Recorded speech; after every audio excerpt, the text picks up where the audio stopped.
हमारी पृथ्वी का निर्माण आज से करीब 4.5 बिलियन सालों पहले हुआ था। पिछले 4.5 बिलियन सालों के दौरान हमारी पृथ्वी पर करोड़ों तरह के जमीनी और समुद्री जीवों की प्रजातियां अस्तित्व में आई। पर आपको ये जानकर हैरानी होगी कि जब से हमारी धरती पर जीवन पनपा है, तब से आज तक धरती की करीब 99% जीवों की प्रजातियां विलुप्त हो चुकी हैं। धरती ने अपने 500 मिलियन सालों के इतिहास के दौरान 5 बड़े मास एक्सटिंक्शंस देखे हैं। इन मास एक्सटिंक्शन के दौरान हमारी पृथ्वी पर कुछ ऐसी भयानक घटनाएं हुई जिसके कारण उस समय हमारी धरती पर राज करने वाले करीब 90% जीवों और पौधों की प्रजातियां पूरी तरह से विलुप्त हो गयीं। तो चलिए जानते हैं इन्हीं सबसे बड़े मास एक्सटिंक्शन इवेंट्स के बारे में। ऑर्डोविजियन सिल्यूरियन। दोस्तों, जब बात इस दुनिया के पहले मास एक्सटिंक्शन इवेंट की आती है तो ये आज से करीब 44 करोड़ साल पहले तब हुआ था, जब कोरल्स और शेल ब्रेकियोपॉड्स जैसे ऑर्गेनिज्म दुनिया में उथले पानी में राज किया करते थे और इन्होंने जमीन पर अपना वर्चस्व नहीं बनाया था।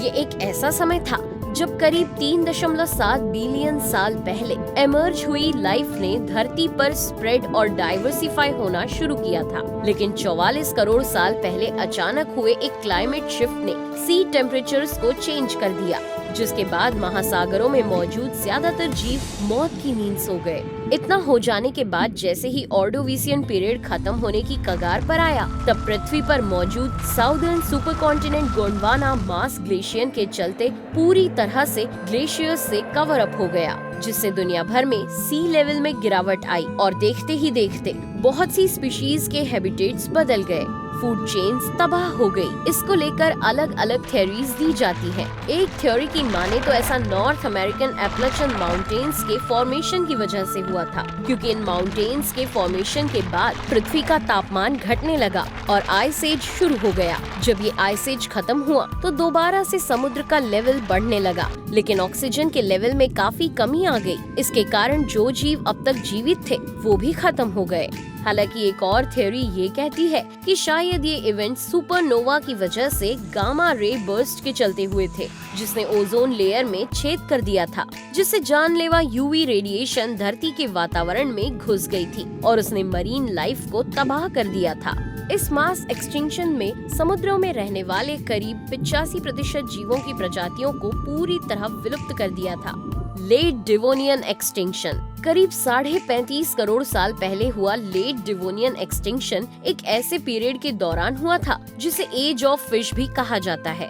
दरअसल डिवोनियन नाम के इस पीरियड के दौरान न जाने कितनी प्री हिस्टोरिक मरीन स्पीशीज का उदय और पतन हुआ था। लेकिन इस पीरियड की सबसे अच्छी बात ये थी कि इस दौरान एनिमल्स ने पानी से निकलकर जमीन पर भी इवॉल्व करना शुरू कर दिया था। हालांकि इस मास एक्सटिंक्शन इवेंट के कारण की बात करें तो साल 1995 में GSA टुडे जर्नल में पब्लिश हुई एक रिपोर्ट के अनुसार ये वेस्क्यूलर प्लांट्स यानी कि ट्रीज और फ्लावर्स की वजह से हुआ था।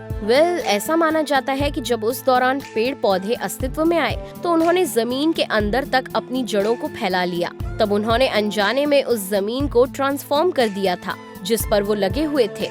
अब क्योंकि इस ट्रांसफॉर्मेशन की वजह से जमीन पर मौजूद जरूरी मिनरल और पोषक तत्व मिट्टी में तब्दील हो गए और ये मिनरल और पोषक तत्व पेड़ों की जड़ों के कारण हवा, तूफानों और बारिश के माध्यम से महासागरों में नहीं पहुंच पा रही थी, क्योंकि ये मुख्य रूप से जमीनों से आने वाले मिनरल्स पर ही निर्भर रहते थे, जिसके चलते महासागरों में मौजूद एल्गी कुछ इतने बड़े पैमाने पर खत्म हुई कि उसने पानी के अंदर ऑक्सीजन का लेवल कम कर दिया, जिसके बाद मरीन लाइफ और उनकी फूड चेन तबाह हो गई और जो स्पीशीज कम ऑक्सीजन और खाने की कमी में खुद को अडाप्ट नहीं कर पाई, उनकी मौत हो गई। इस मास एक्सटिंक्शन ने धरती पर मौजूद करीब 80% जीवों और पौधों की प्रजातियों को भी विलुप्त कर दिया था।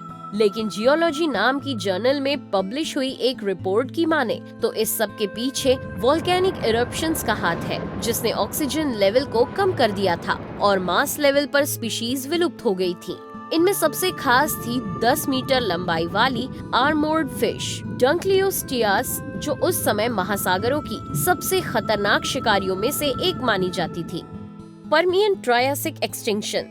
ये एक ऐसा समय था जब दुनिया में पेंजिया नाम का एक ही सुपर कॉन्टिनेंट था। पर्मियन ट्रायसिक एक्सटिंक्शन की बात करें तो इस मास एक्सटिंक्शन इवेंट को ग्रेट डाइंग भी कहा जाता है, क्योंकि ये धरती का सबसे बड़ा मास एक्सटिंक्शन इवेंट था, जिसने न सिर्फ धरती पर मौजूद 90% प्लांट स्पीशीज को खात्मा कर दिया था, बल्कि धरती पर घूमने वाले रेप्टाइल्स, इंसेक्ट्स और एम्फीबियंस का भी नाश कर डाला था। अब अगर इस विनाशकारी घटना के कारण की बात करें तो ये रैम्पेंट वोल्केनिज्म पीरियड की वजह से हुआ था, क्योंकि पर्मियन पीरियड के बाद धरती पर मौजूद आज का साइबेरिया एक्सप्लोसिव वोल्केनोज इरप्शंस का सामना कर रहा था, जिसकी वजह से एटमॉस्फेयर में बड़ी मात्रा में कार्बन डाइऑक्साइड रिलीज हो गई थी, जिसने यहाँ ग्रीन हाउस इफेक्ट किया था, जिससे धरती गर्म हो गई। धरती के अचानक से गर्म होने के चलते मौसम का पैटर्न बदलने लगा, महासागरों का लेवल बढ़ने लगा और धरती पर एसिड रेन होने लगी। अब जैसे ही समुद्र के अंदर बढ़ी हुई कार्बन डाइऑक्साइड घुली तो इसने समुद्री जीवों को जहरीला कर दिया, जिससे पानी के अंदर ही लाखों जीव मारे गए, जिसके चलते वैज्ञानिकों को लगता है कि शायद ओशंस में होने वाला लैक ऑफ मूवमेंट भी इसी के लिए जिम्मेदार है। दोस्तों, इसी की वजह से पानी का तापमान बढ़ा और ऑक्सीजन लेवल गिर गया, जिसने विभिन्न प्रजातियों का सफाया कर डाला। और इनमें सबसे ज्यादा प्रभावित कोई हुआ था तो वो थे कोरल्स, जिन्हें इस मास एक्सटिंक्शन इवेंट के बाद फिर से अपनी ग्लोरी वापस पाने में करीब 1.4 करोड़ सालों का समय लगा। इस मास एक्सटिंक्शन में धरती पर रहने वाले करीब 95% जीवों की प्रजातियां विलुप्त हो गई थी। Triassic Jurassic extinction. दोस्तों, अब अगर ट्रायसिक जुरासिक एक्सटिंक्शन की तरफ देखा जाए तो ये मास एक्सटिंक्शन इवेंट करीब 20 करोड़ साल पहले हुआ था, और वो भी एक ऐसे समय में जब धरती पर एक नए जीवन की शुरुआत हो रही थी और डायनासोर्स ने दुनिया में अपनी जनसंख्या बढ़ाना शुरू कर दिया था। यही वो समय था जब धरती पर कई सारे वॉल्केनिक इरप्शंस भी हो रहे थे, पर इसके बावजूद भी अभी पुख्ता तौर पर ये किसी को भी नहीं मालूम कि आखिर ये मास एक्सटिंक्शन इवेंट हुआ किस कारण से था, क्योंकि जिस जगह ये वॉल्केनिक इरप्शंस हुए थे वो एरिया आज अटलांटिक ओशन से ढका हुआ है, जिसके चलते उस पर गहन रिसर्च नहीं हो पाई है। वैसे कई वैज्ञानिक मानते हैं कि ये मास एक्सटिंक्शन इवेंट भी पर्मियन मास एक्सटिंक्शन की तरह ही वॉल्केनिक इरप्शंस के चलते हुआ था, जिसकी वजह से एटमॉस्फेयर में बड़ी मात्रा में कार्बन डाइऑक्साइड रिलीज हो गई, जिसने धरती को इस कदर गर्म कर दिया कि यहाँ मौसम का पैटर्न बदलने लगा, महासागरों का लेवल बढ़ने लगा और धरती पर एसिड रेन होने लगी, जिससे जमीन पर मौजूद जीवन तबाह हो गया और कुछ फ्लाइंग टेरोसॉर्स की प्रजातियां भी विलुप्त हो गयी। इतना ही नहीं, इसकी वजह से ही महासागरों का तापमान बढ़ गया, जिससे ग्लेशियर्स की आइस मेल्ट हुई और समुद्रों का लेवल इंक्रीज हुआ और वो एसिडिफाइड भी हो गए, जिसने समुद्री जीवन को भी तहस नहस कर डाला, जिसमें प्री हिस्टोरिक क्रोकोडाइल्स भी विलुप्त हो गए। हालांकि करीब 80% स्पीशीज की विलुप्ति का कारण बने इस मास एक्सटिंक्शन इवेंट के कॉज को लेकर कई दूसरी थ्योरीज भी दी जाती हैं, पर फिर भी वैज्ञानिक वॉल्केनिक इरप्शंस वाली बात को ही बहुत हद तक सही मानते हैं। Cretaceous Palaeogene extinction.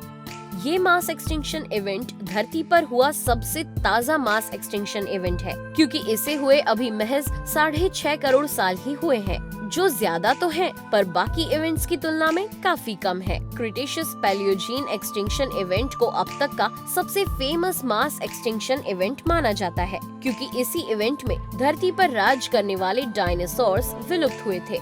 अब इस मास एक्सटिंक्शन इवेंट के कारण की बात करें तो ये एक एस्टेरॉइड की वजह से हुआ था, जो धरती से आज से 6.5 करोड़ साल पहले टकराया था। आपकी जानकारी के लिए मैं बता दूं कि उस एस्टेरॉइड का नाम चिकसुलुक एस्टेरॉइड था, जो करीब 13 किलोमीटर जितना वाइड था और ये पृथ्वी से करीब 72,000 प्रति घंटा की रफ्तार से टकराया था, जिससे धरती पर इतनी भयंकर तबाही हुई थी कि आप उसकी कल्पना तक नहीं कर सकते।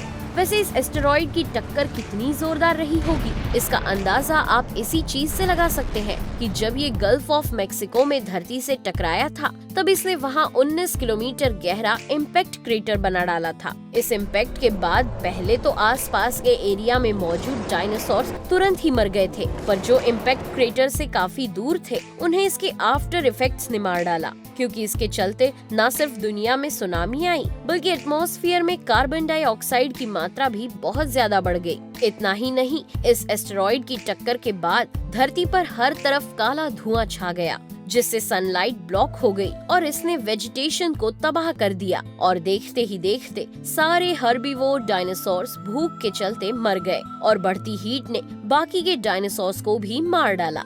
वैसे डायनासोर्स के साथ साथ धरती पर कई दूसरे जीवों की भी मौत हुई थी, जिसके बाद वही जीव जिंदा बचे थे जो या तो उड़ सकते थे या जमीन के अंदर रह सकते थे या फिर पानी की गहराइयों में रहते थे।